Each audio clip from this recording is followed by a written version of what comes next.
ኢትዮጵያን የማፍረስ ፕሮጀክት አይሳካም። ከልማት አንፃር መንገድ በሶማሌ ክልል ተነስቷል። በጣም በስፋት ብዙ መንገድ ጀምረናል። አብዛኛው ጥሩ እየሄደ ነው። አቴንሽን የሚፈልጉ መንገዶች አሉ። በቅርቡ መተን ገምገመናል። ፕሬዝዳንት ሙስጠፌም በዝርዝር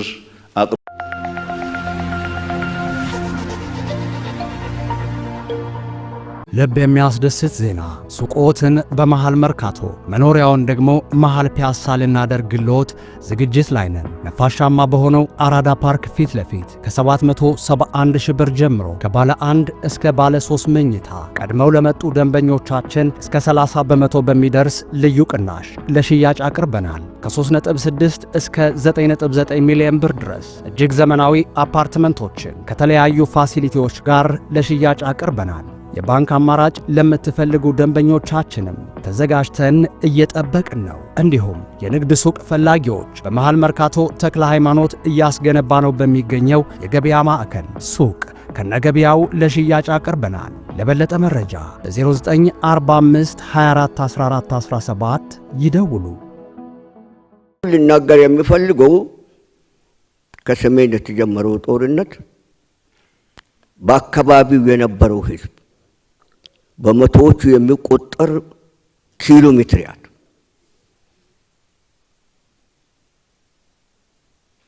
የነበሩ በዛው አካባቢ የነበሩ ሰዎች በጦርነቱ እጅግ በጣም የተጎዱ ሰዎች ናቸው።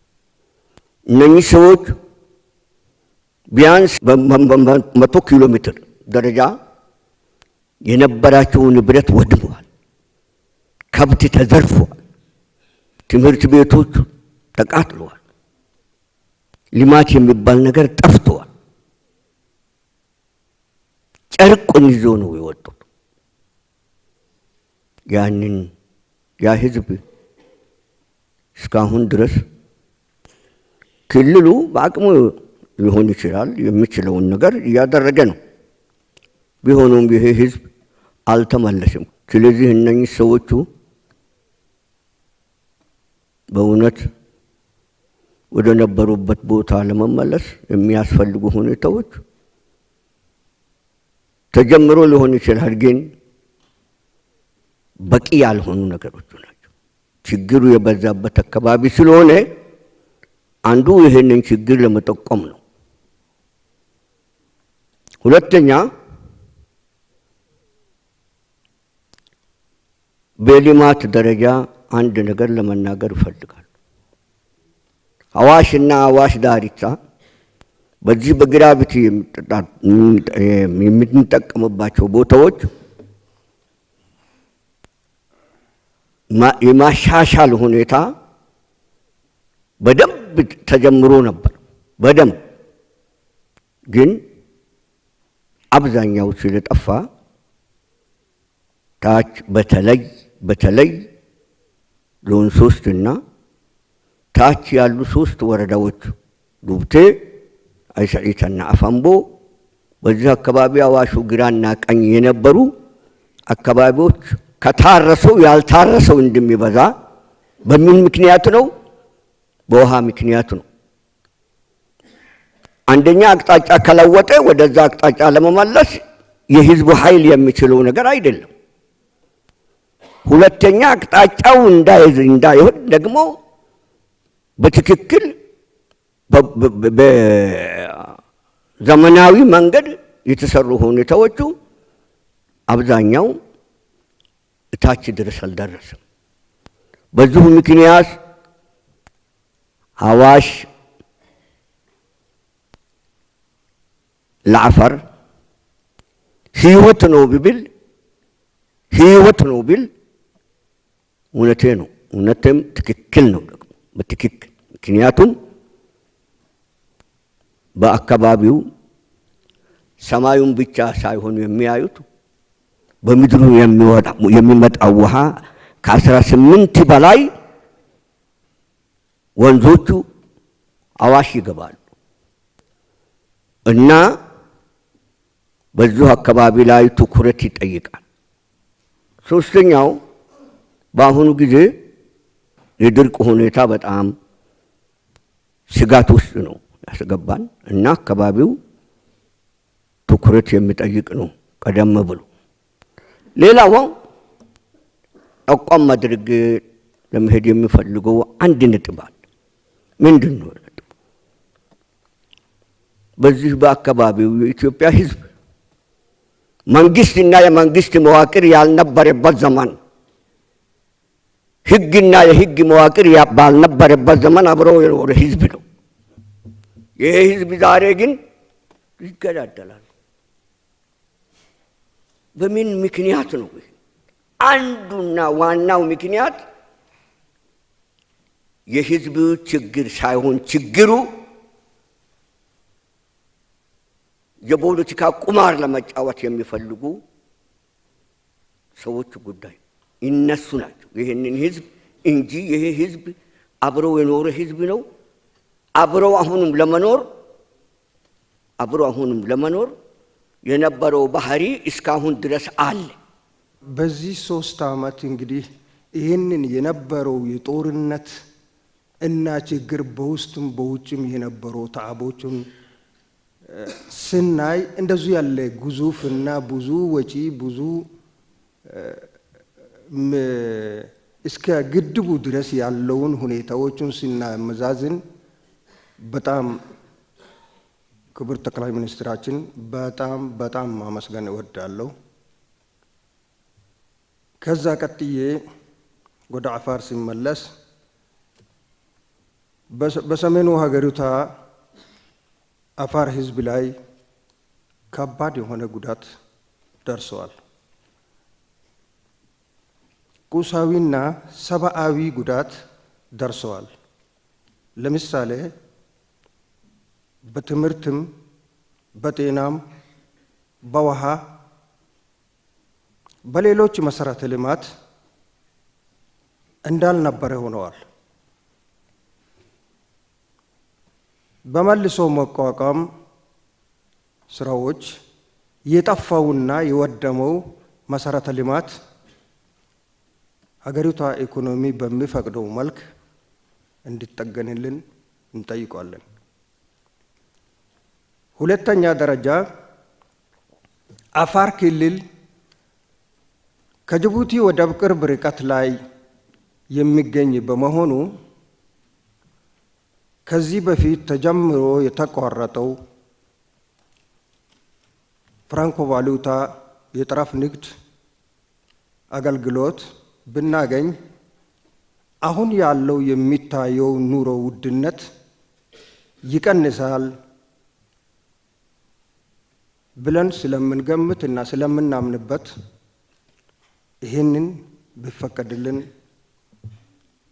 አካባቢውን በጣም ስለምጠቅም ይህንን እንጠይቃለን። ደመጥ ነው ስትሳተፉ ነው የሚል የጸና እምነት አለን። በዚሁ እንቀጥላለን። ይህ እንደተጠበቀ ሆኖ ከሶማሌ ክልል አንጻር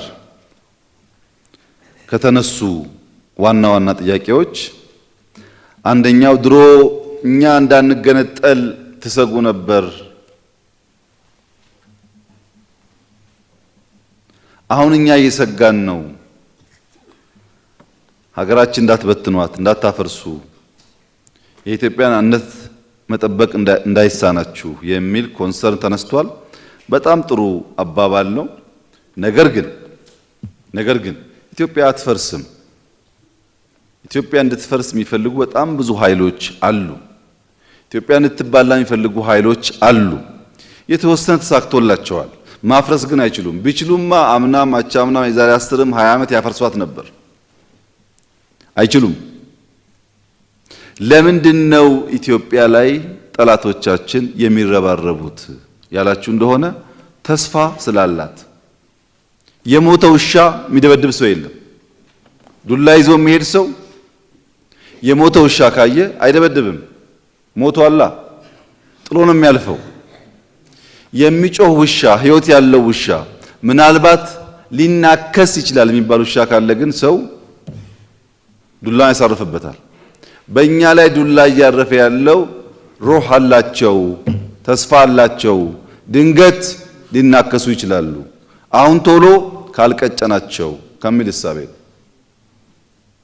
ዋናው ዓላማ ግን ማፍረስ ነው። በሁሉም ሞክረዋል። ተበድያለሁ፣ ችግር አለብኝ፣ እንደፈለግኩ መንቀሳቀስ መስራት አልቻልኩም የሚሉ ሰዎች ወይም በዘር ስም ወይም በእምነት ስም እንዲመጡ ይደረጋል። ሁለቱም ዋጋ ያስከፍላሉ። ሁለቱም ኪሳራ አላቸው። የትኛው ሙከራ ግን ኢትዮጵያን ማፍረስ አይችልም። ኢትዮጵያውያን ሀገራቸውን ስለሚወዱና የመጨረሻው የቁርጥ ጉዳይ ከመጣ ሕይወታቸውን ገብረውም ቢሆን እንደ አባቶቻቸው ሀገር ስለሚያስቀጥሉ ኢትዮጵያን የማፍረስ ፕሮጀክት አይሳካም።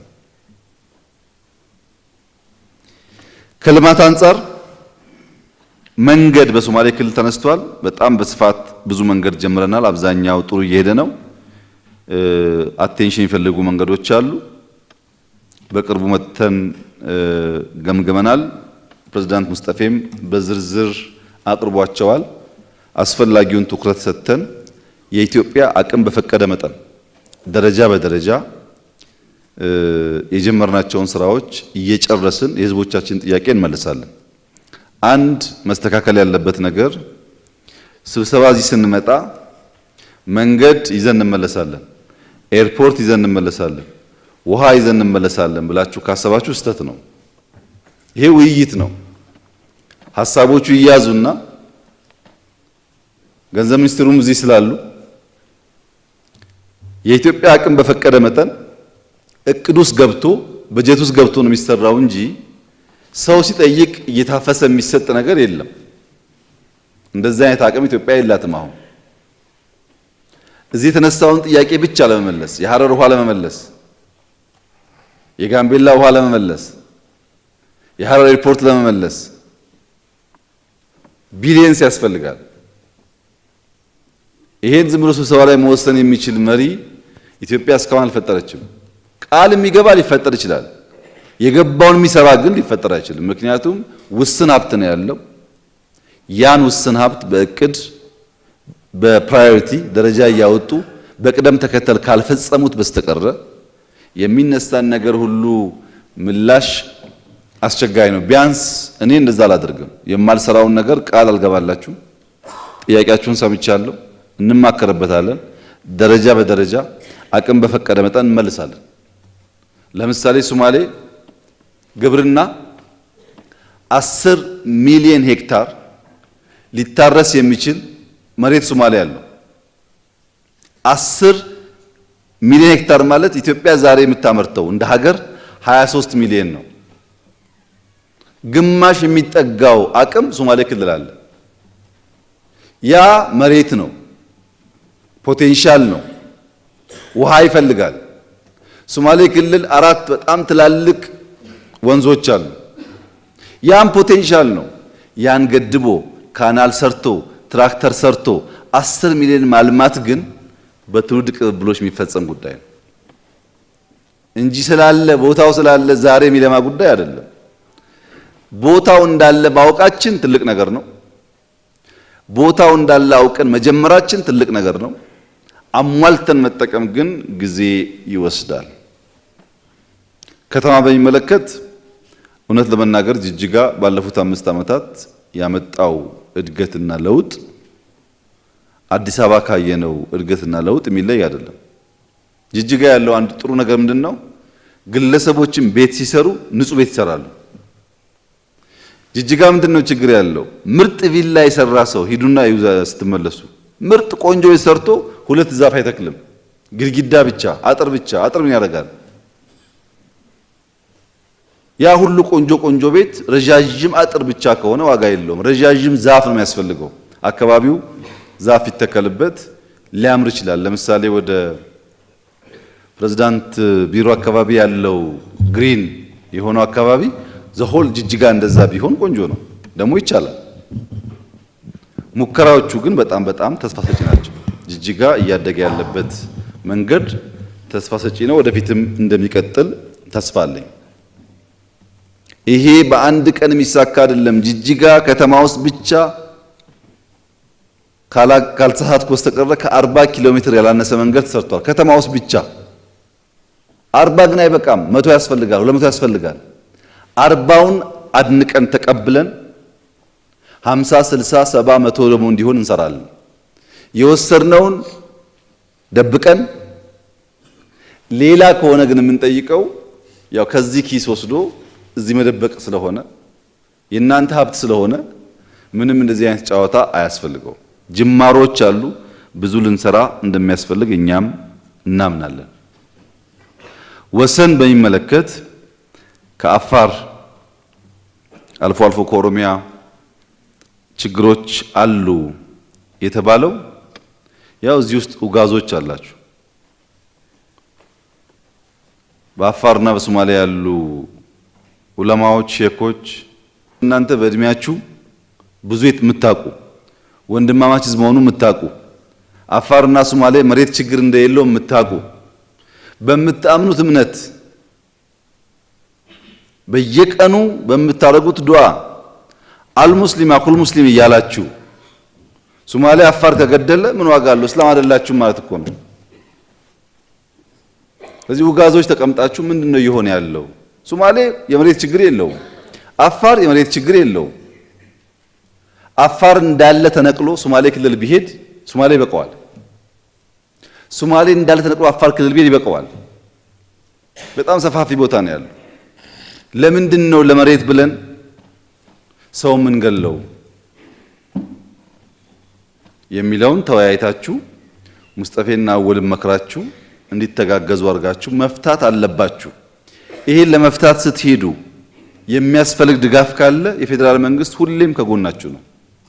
ግን አንዳንዱን ጉዳይ ሼኮቹ፣ ጋዞች፣ ሀገር ሽማግሌዎች እኛን ምንፈታው ብላችሁ ኃላፊነት ካልወሰዳችሁ በስተቀር እንደተባለው ፖለቲከኞች፣ አጀንዳ ያላቸው ሰዎች ግጭት ይፈጥራሉ። ግጭት ካለ የክላሽ ንግድ አለ፣ ግጭት ካለ ዘረፋ አለ። ያ የሚጠቅመው ጥቂት ሰው ነው። እንደ ማህበረሰብ ሶማሌና አፋር የሚጠቅመው ሶማሌና ኦሮሞ የሚጠቅመው ተወያይቶ ተስማምቶ በጋራ ሀገር ማልማት ነው። እንግዲህ ተመልከቱ፣ ከሶማሌ ክልል የመጡ ሰዎች ሶማሊኛና ኦሮምኛ ይናገራሉ። ከቤኒሻንጉል የመጡ ሰዎች አማርኛ ይናገራሉ፣ ወይም በጉሙዝ ቋንቋ ይናገራሉ፣ ወይ በኦሮምኛ ይናገራሉ። ከሐረርም እንደዚሁ። ይሄ የሚያሳየው ህዝቡ አብሮ በመኖር በባህል በቋንቋ ተሳስሯል ማለት ነው። ይሄን ነገር ነው ማሳደግ ያለብን። የሚጠቅመን ይሄ ነው። ከዚህ ውጭ ያለው እሳቤ እንደ ሀገርም አይጠቅምም፣ በእናንተ አካባቢም በተነሳው ጉዳይ ጠቃሚ አይሆንም። በተለይ ምስራቅ አካባቢ ያላችሁ ሰዎች የምስራቅ ሰው ይናገራል እንጂ ቂም አይዝም። የምስራቅ ሰው የሚሰማውን ስሜት አይደብቅም። ምስራቆች ቂም ያቆሽሻል ብሎ ያስባሉ። አፍ ያቆሽሻል፣ ልብ ያቆሽሻል፣ ቂም መጥፎ ነው ብሎ ያምናሉ። ቂም ትተን በሰላም በንግግር ችግሮቻችንን መፍታት እንዳለብን ብናስብ ጠቃሚ ይሆናል። ከጠረፍ ንግድ ጋር ተያይዞ በሶማሌም በቤኒሻንጉል ተነስቷል። ኖት ይዘናል፣ ተወያይተንበት ምን ማድረግ እንዳለብን የተጠና ምላሽ መመለስ ይሻላል። ዝም ብለን ከምንናገር ጥያቄያችሁ ተቀብለናል፣ እንዴት ይፈታ ነው የሚያዋጣው የሚለውን ማየት ነው። እዛ ውስጥ ብዙ ሌብነት እንዳለ እናንተም ማወቅ አለባችሁ። ከበርበራ ጅጅጋ ብቻ አይደለም ይመጣው። ከበርበራ ጅጅጋ ይባልና ድሬዳዋ ይመጣል፣ አዲስ አበባ ይመጣል። እና ቀረጥ ከሌለ ደግሞ አገር ማደግ ስለማይችል እንዴት አድርገን ነው የምናስማማው ይሄን ጉዳይ የሚለውን አጥንተን ብንመልስላችሁ መልካም ይሆናል። ዝም ብዬ የማይፈጸም ነገር እንዳልናገር በሚል ነው። በድምሩ ሶማሌ ክልል በቅርቡ በነበረኝ ጉብኝት በጣም ደስተኛ ሆኜ ነው የመጣሁት። በእርሻ ተሰምቶ የማይታወቅ ነገር ነው ሶማሌ የተሰማ ያለው። በአርባናይዜሽንም እንደዚሁ ነው። ተቋም ግንባታ ላይም በጣም ተስፋ ሰጪ ነገር ነው ያለው። የክልሉን አመራር መደገፍ ያስፈልጋል።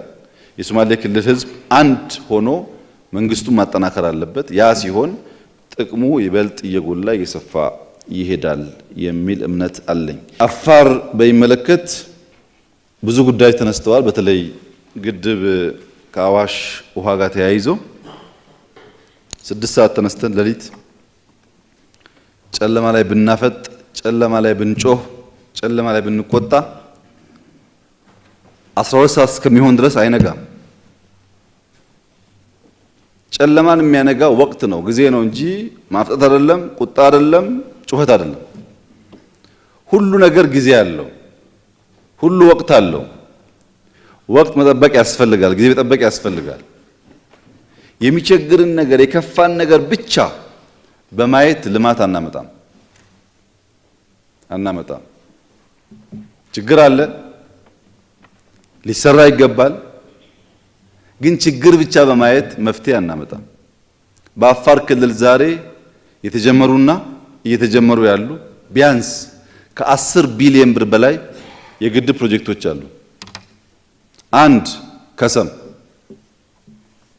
2 ተንዳሆ፣ 3 ሚድል አዋሽ፣ 4ኛው ሎጊያ ነው። የእዋ ወረዳ የሚሰራው ጥናት ተጠናቋል። አጋጣሚ ሆኖ ይሄንን ስራ የምትመራው የእናንተ ልጅ ናት፣ አይሻ ነች። ከግድብ ጋር ተያይዞ ያለው ከዚህ ቀደም የተሰራው አሁን እየተሰራ ያለው አፋር ጋር ያለው ችግር ምንድነው? ክረምት ሲሆን አዋሽ በጣም ጉልበተኛ ስለሆነ ካናሎች ያፈርሳል፣ ደለል ይሞላል። አፋር ዝቅተኛ ቦታ ነው።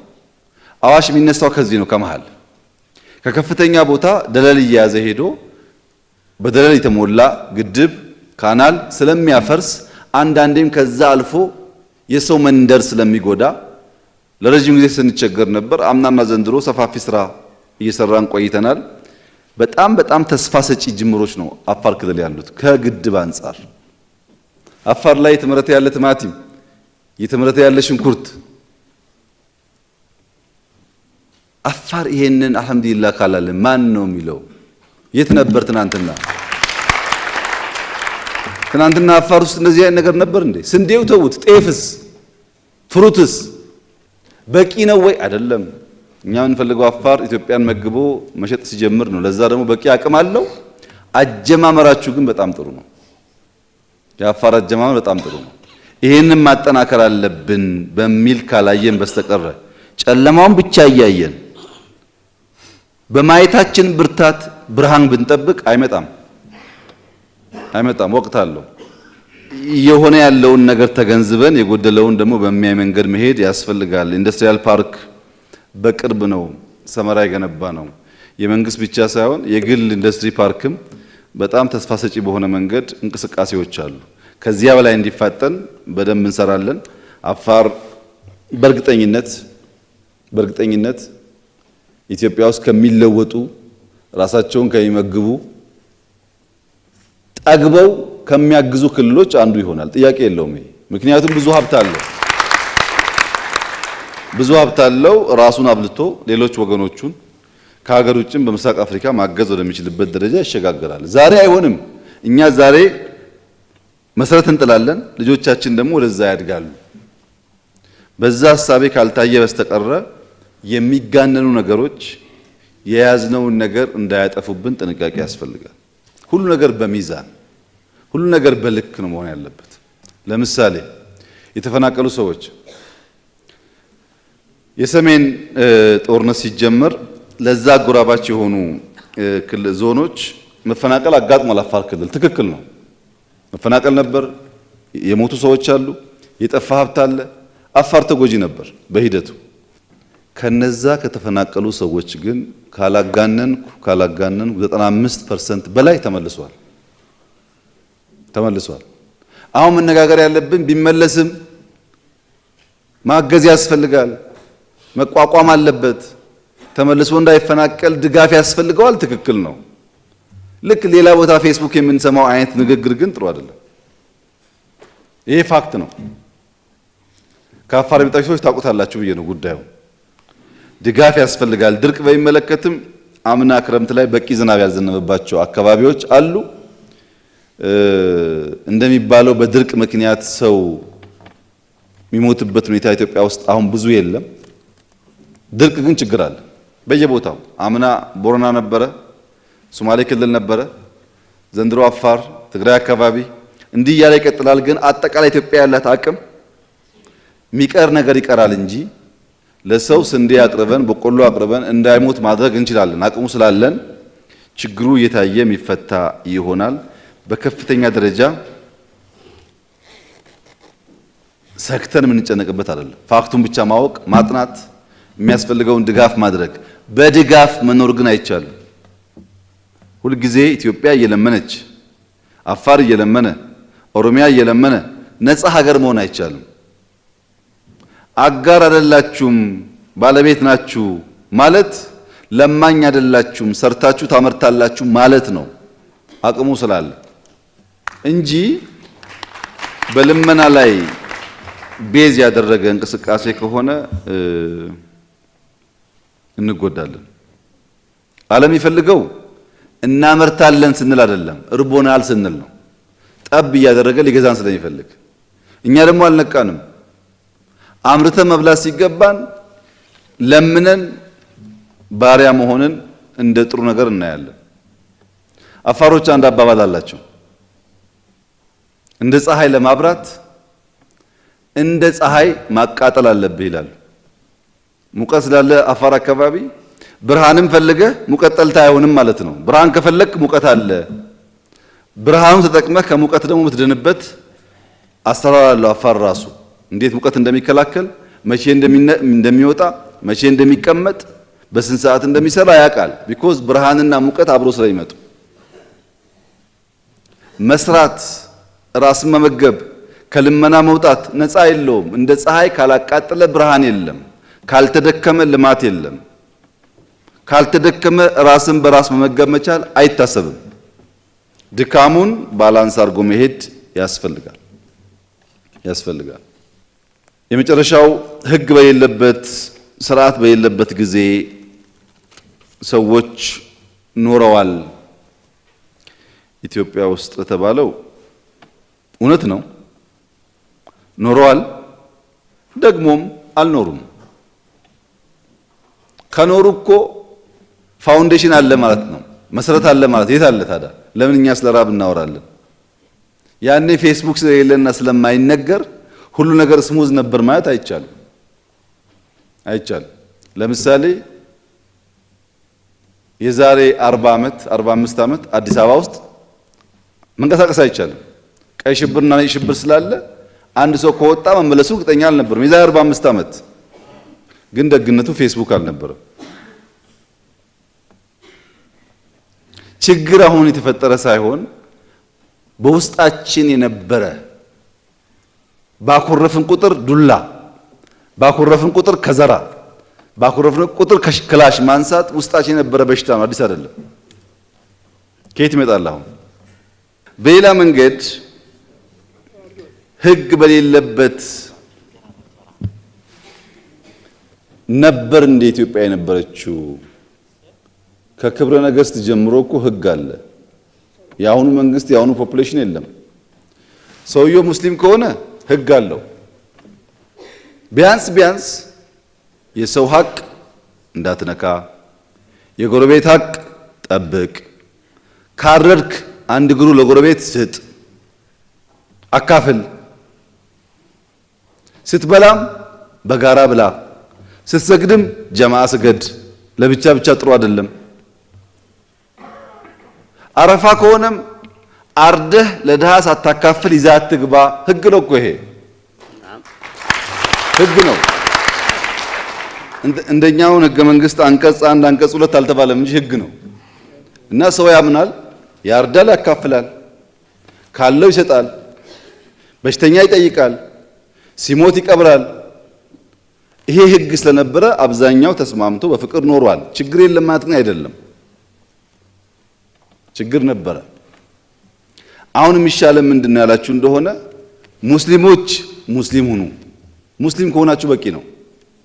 ክርስቲያኖች ክርስቲያን ሁኑ። ክርስቲያን ከሆናችሁ በቂ ነው። ክርስቲያን ግደል አይልም፣ ሙስሊም ግደል አይልም። ስረቅ አይልም፣ ሁለቱም ስረቅ አይልም። የሰው ሀቅ ውሰድ አይልም። የምታውቁት ነው። ሰው እስላም ለመባል ጣቂያ ያደርጋል፣ ክርስቲያን ለመባል የሆነ ነገር ያደርጋል። ግን አይደለም። ቢሆን ኖሮ እንዴት ሶማሌና አፋር በጥይት ይገዳደላል? አይፈቅድማ። እስልምና አይፈቅድም። እሱ ሰው ራሱን መሆን ቢችል አብዛኛው ችግር ይፈታል። አሁን ያለንበት ፈተናም በዚሁ አግባብ ቢታይ ጥሩ ይሆናል። ሀረሪ ባብሌ በሚመለከት በሪፈረንደም መደረጉን አስታውሳለሁ። ባብሌ አካባቢ በዚህኛውም ክልል ሰው አለ ላላችሁ ትክክል ነው። ባብሌ ብቻ እኮ አይደለም። ሶማሊያ ውስጥ አለ፣ ጅቡቲ አለ፣ ኬንያ አለ፣ ኢትዮጵያ አለ። ሶማሊያን ሰብስብ ብለን ኢንተርናሽናል ቦርደር አናፈርስም። ኦሮሞ ኬንያ አለ፣ ኢትዮጵያ አለ። አኟ ኑዌር በዛ ሳይድ በዚህ ሳይድ አሉ። ትግራይ በዛ በዚህ ሳይድ አሉ። ኢንተርናሽናል ቦርደር አርቲፊሻል ስለሆነ ህዝቦች ከፍሏል። የኛም በሀገር ውስጥ ያለው ቦርደር ወይም ወሰን የተሟላ አይደለም፣ ችግር አለበት እና አልፎ አልፎ የወሰን ጥያቄ በሶማሌና በኦሮሚያ፣ በሶማሌና በአፋር፣ በትግራይና በአማራ፣ በቤኒሻንጉልና በአማራ ሁሌ ይነሳል። መፍትሄው ምንድን ነው? ለወሰን ጉዳይ ብለን አንገዳደል። ጥያቄው ይኑር፣ እንወያይ፣ እንነጋገር፣ በህግ እንፍታ። በህግ እንፍታን ከተማመን ችግሩ ይቀላል። አለበለዚያ ሁሌ ጥያቄ አለ። እዚህ አዲስ አበባ ውስጥ አንዱ ክፍለ ከተማ ከአንዱ ጥያቄ አለ። ኦሮሚያ ውስጥ አዳማ ከምስራቅ ሸዋ ዞን ጥያቄ አለው። ውጊያን ቀንሰን በንግግር በውይይት ህግ እያበጀን ብንሄድ አብዛኛው ይፈታል ካላችሁ እውነት ነው። የኛ ችግር ግን ለወሰን ጥያቄ፣ ለመሬት ጥያቄ ወደ ክላሽ መሄዳችን ነው። እሱ መስተካከል አለበትና ባብሌ ሪፈረንደም መወሰናቸውን አስታውሳለሁ። ከዳካታ ጋር ተያይዞ ዝሆን ድንጋይ ለተባለው በጣም እውነት ነው። ምስራቅ ለቱሪስት የሚመች ብዙ ነገር አለ። ሐረር ከተማም በጣም ብዙ ነገር አለ። ምስራቅ ሐረርጌም በጣም ብዙ ነገር አለ።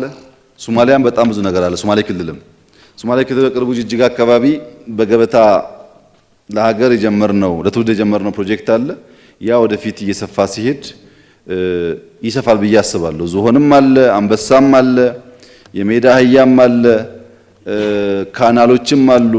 ራሱ የሐረር ከተማም በጣም ውብ የሚጎበኝ ስፍራ ነው እና ምን ጥያቄ የለውም። ብዙ ነገር አለ በየቦታው፣ ግን ደረጃ በደረጃ አቅም ሲፈቅድ እየፈታን እንደምንሄድ ቢታሰብ ጥሩ ነው። እዚሁ ጋር ተያይዞ የሂጅራ ሙዚየም ቢኖር ለተባለው ትክክለኛ ሀሳብ ነው። ኢትዮጵያ የመጀመሪያው ሂጅራ የተደረገበት ሀገር ነው። ይሄ ትልቅ ታሪክ ነው። ለሁሉ ሙስሊም ማስተማሪያ መሆን አለበት። በእርግጥ ነጃሺ ላይ የተወሰነ ስራ አለ፣ የተሰራ ስራ አለ፣ ሰዎችም ያዩታል።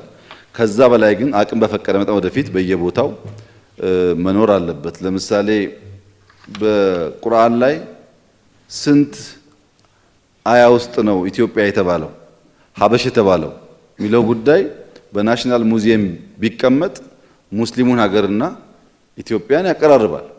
ኢትዮጵያ ውስጥ ሙስሊም እንደሌለ የሚያስቡ ሀገራት እና እንደ ጠላት የሚያስቡ ሀገራት ወንድም እንዳላቸው ይገባቸዋል። ባይብል ውስጥ የተጠቀሰውን ብናስቀምጥ ክርስቲያን ሀገራት እንደዛ ያስባሉ። እኛ አድቫንቴጅ አለን ሁለቱም ስላለ። መጽሐፍ ቅዱስ ላይም ቁርአን ላይም ኢትዮጵያ ተጠቅሳለች፣ ትልቅ ሀገር ስለነበረች። ያንን እንደ ትርፍ፣ እንደ ክብር፣ እንደ መጎብኛ ከወሰድነው ጥቅም እንጂ ጉዳት የለውም። ወደፊት እነዚህ ጉዳዮች እየታዩ ምላሽ እንደሚያገኙ ተስፋ አደርጋለሁ። ውሃ በሚመለከት የሐረር ከተማ ውሃ ችግር ይታወቃል። ከዚህ ቀደም ተነስቷል። ኤረር ወንዝ ላይ ጥናት ስናደርግ እንደነበር ታውቃላችሁ። አሁን ጥናቱ እያለቀ ስለሆነ መፍትሄ ያገኛል ብዬ አስባለሁ። ኤረር ወንዙ ወጣ ብሎ ነው ግድቡ የሚሰራው፣ ግን የተወሰነ ኪሎ ሜትር ወደ ሐረር ውሃ መውሰድ እንደሚቻል ጥናቱ ያመላክታል። ጅጅጋም እንደዛ ነው። ወጣ ብሎ ተሰርቶ ተቆፍሮ በ30-40 ኪሎ ሜትር ነው ወደ ጅጅጋ የሚወሰደው። ሐረርም እንደዛው እንደሚመለስ እርግጠኛ ነኝ። ጥናት ላይ ነበር። አሁን ጥናቱ እያለቀ ስለሆነ ወደፊት እየታየ ምላሽ ያገኛል። በምስራቅ በጣም እያደጉ ካሉ ከተሞች አንዷ ድሬዳዋ ናት። ኢንዱስትሪው ኢትዮጵያ ያላት ፍሪ ትሬድ ዞን ያለው እዛ ነው። በጣም ተስፋ ሰጪ እንቅስቃሴዎች አሉ። እሱን መልካስ ይዘን ያ ስመ ገናናዋን ከተማ እንዴት እናመጣለን የሚለውን ደግሞ በትብብር ማየት ያስፈልጋል። አዲስ አበባ ላይ ያያቸዋቸው ስራዎች ማሳያ ናቸው። ብልጽግና ሀሳብ ሳይሆን በተግባር መስራት እንደሚችል ማሳያ ናቸው። እነዚህን ኦሮሚያም፣ አማራም፣ ትግራይም፣ አፋርም፣ ሶማሌም ካየ በኋላ ትምህርት መውሰድ አለበት። ኮፒ አይደለም ያደረገው። ትምህርት ወስዶ በራሱ ሁኔታ ደግሞ የራሱን መልክ የራሱን ቅርጽ የያዘ ነገር ይሰራል። ለዚያ የፌዴራል መንግስት ማገዝ ባለበት ነገር ሁሉ አብሮ ይቆማል። ዋናው የዚህ ስራ ባለቤት ግን ድሬዳዋ ከሆነ ድሬዳዋ ከተማ፣ ሐረር ከሆነ ሐረር ከተማ፣ ጅጅጋ ከሆነ ጅጅጋ ከተማ፣ ሶማሌ ክልል አይደለም፣ ጅጅጋ ከተማ ከተሞቹ ናቸው ይህም ማድረግ ያለባቸው። ክልሎችም ፌዴራል መንግስትም ድጋፍ ያደርጋል። ጋምቤላ ድልድዩ ኢሉባቦርና ጋምቤላን የሚያገናኘው አኮቦን የሚያሸጋግረው የተሰራው በጣም የቆየ ነው የሚባለው ትክክል ነው። የቆየ ድልድይ ነው። ያ ድልድይ ችግር ካለበትና ተጨማሪ መፍትሄ የሚያስፈልገው ከሆነ ለሚመለከታቸው አካላት እንገልጻለን፣ ጥናት ይደረጋል። ማክሲመም ማድረግ የሚገባን ነገር እናደርጋለን። ግን ድልድይ ፈርሶ እንደምትቸገሩ ብዙ ባይታሰብ የህግ የበላይነት እና ልዩነት ባይታይ ያላችሁት በብሔር ስም መከፋፈል ኢትዮጵያ ውስጥ እንደ ፋሽን እንደ አዲስ መገለጫ ስለሆነ ጋምቤላም በዚህ ችግር ትቸገራለች። ከዚህ ለመውጣት እርስዎ እንዳሉት መነጋገር፣ መወያየት እና አብሮ ከመሆን ውጪ መፍትሄ እንደሌለ ማመን ነው። አኟ ብቻውን ጋምቤላ መያዝ አይችልም። ኑዌር ብቻውን ጋምቤላ መያዝ አይችልም። በጋራ ሆነን ነው የምናድገው። ጋምቤላ ሀብታም ነው። የወርቅ ሀገር ነው። የጫካ ሀገር ነው። የውሃ ሀገር ነው። ምን አጣ ጋምቤላ? ያን እንዴት እናልማ የሚለውን በጋራ ማሰብ ይፈልጋል። እኔ ጋምቤላን በደንብ ነው የማውቀው። ለምሳሌ ከዚህ ቀደም ወደ ዲማ ስሄድ ከጅማ ሚዛን አድራለሁ። ከሚዛን ደግሞ ዲማ ቢያንስ ከግማሽ ቀን በላይ ይወስዳል። ጨፌ ነበር ታስታውሱ ከሆነ መንገድ አልነበር። አሁን ከጅማ ዲማ ለመሄድ ግማሽ ቀን ይበቃል። ምንም የለም ብለን ማሰብ አንችልም። ጋምቤላ በጣም የሚገርም ለውጥ ነው ያለው። ለምሳሌ ዲማ የዛሬ 20-30 ዓመት ትራዲሽናል ነበር ወርቅ የሚወጣው። አሁን ከትራዲሽናል መንገድ ተወጥቶ ፋብሪካ የወርቅ ፋብሪካ በቅርቡ የሚመረቅ ስራ እያጠናቀቀ እንደሆነ አውቃለሁ። ይሄ ትልቅ እድገት ነው። ጋምቤላ ግን ከዛ በላይ ለማደግ ፖቴንሻል አለው። በእርሻውም በማዕድኑም በብዙ መልኩ ጋምቤላ ማሳደግ የሚያስችል አቅም አለ። እንዴት እንስራበት የሚለውን አብረን ማየት ጠቃሚ ይሆናል። ድህነት እና ኋላ ቀርነት ነው ዋናው ችግር የተባለው ትክክል ነው። ጭንቅላት ነው ዋናው ደህንነት፣ ጭንቅላት ነው። የጭንቅላት ደህንነት ስላለ ሰው ትንሽ ነገር ለማትረፍ ወንድሙን ይገላል። በጨለማ ጊዜ መብራት እንደሚያስፈልገው፣ ባትሪ እንደሚያስፈልገው፣ ኩራዝ እንደሚያስፈልገው፣ አምፖል እንደሚያስፈልገው ሁሉ በችግር ጊዜም ብልሃት ያስፈልጋል። አሁን ችግር አለ። ይህንን ችግር በስሜት በኃይል በጉልበት እንፍታ ካል አያዋጣም፣ አይቻልም። እንዴት ሰክነን ተመካክረን መፍትሄ እናበጃለን የሚለውን ደግሞ ማየት ያስፈልጋል። ያኔ የጭንቅላት ደህንነቱ ሲቀንስ ሰዎች ተመካክረው ተነጋግረው ችግራቸውን ለመፍታት እድል ያገኛሉ። እና ጋምቤላ ላይ በሚፈለገው ደረጃ ልማት መጥቷል ማለት አልችልም፣ ግን የሚያስደንቁ ጅማሮች አሉ። ያን እያጠናከሩ መሄድ ያስፈልጋል። ቤኒሻንጉል በመንገድ በተለይ ካማሽ አካባቢ የተነሳው ችግር ነው። በአማራና ኦሮሚያ በነበረው ችግር ቤኒሻንጉል ጉዳት ደርሶበታል። ግን ደግሞ በኢትዮጵያ ውስጥ ዛሬ ቤኒሻንጉል ክልል ያለው ኢንቨስትመንት የትም የለም። ህዳሴ እኮ በጣም ብዙ ብር ነው። የኢትዮጵያ ውስጥ ያለው ኢንቨስትመንት ዋናው ሀብት የሚፈሰው ቤኒሻንጉል ክልል ነው። ያ ሀብት በራሱ የሚጠራው በጣም ብዙ ነገር አለ። ሲያልቅ ያው ህዳሴ ከንግግር አልፎ የኢትዮጵያ ሁሉ ኩራት የሚሆንበት ሁኔታ እየተቃረበ ነው ያለው። ያ ሲሆን